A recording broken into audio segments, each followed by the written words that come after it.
अस्सलामुअलैकुम। आज हमारे इस बामकसद सफ़र का 10वां दिन है। इस सीरीज़ का मकसद सिर्फ इस्लाह यानी सुधार है और दीन की सही समझ हासिल करना है। आज हम हज़रत यूनुस अलैहिस्सलाम और मछली के पेट में उम्मीद की किरण को समझेंगे। हम जो भी बात करेंगे वो सीधे कुरान और सुन्नत की रोशनी में होगी, ताकि हमारी नीयत और अमल दोनों बदल सकें। अल्लाह ताला ने हज़रत यूनुस अलैहिस्सलाम को नैनवा की बस्ती की तरफ नबी बनाकर भेजा।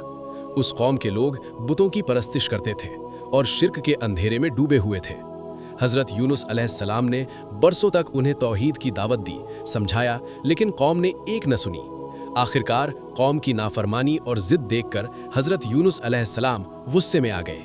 उन्होंने अपनी कौम को अल्लाह के खौफनाक अजाब की खबर दी और अल्लाह के हुक्म का इंतज़ार किए बिना ही उस बस्ती को छोड़कर चले गए। सफ़र करते हुए वो एक कश्ती में सवार हुए। समंदर के बीचों बीच अचानक एक खौफनाक तूफान आ गया। कश्ती डगमगाने लगी और डूबने का खतरा पैदा हो गया। मल्लाहों ने कहा कि कश्ती का बोझ कम करना होगा, किसी एक को समंदर में कूदना होगा।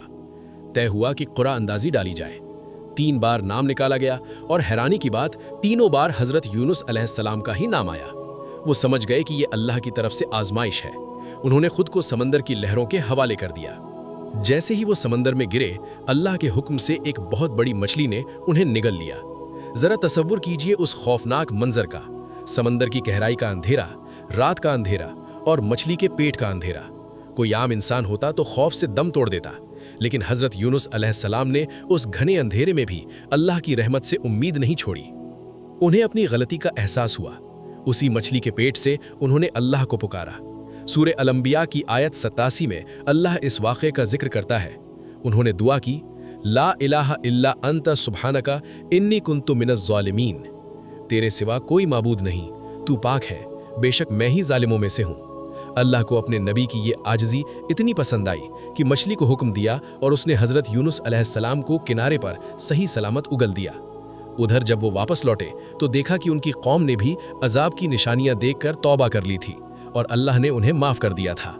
इस वाक़े से हमें जो सबसे बड़ी बात सीखनी है वो ये कि इस माह रमज़ान में हम चाहे गुनाहों के कितने ही गहरे अंधेरे में क्यों ना हो, अल्लाह की रहमत से मायूस नहीं होना है। सच्ची तौबा हर अंधेरे को चीर कर अल्लाह तक पहुँचती है। अपनी गलती मानना और अल्लाह के सामने झुक जाना ही हिदायत का रास्ता है। या अल्लाह, हम सब खताकार हैं, हमारे गुनाहों को मुआफ़ फरमा, हमारी तौबा कबूल फरमा और हमें हक़ के रास्ते पर चलने की तौफ़ीक अता फरमा। आमीन।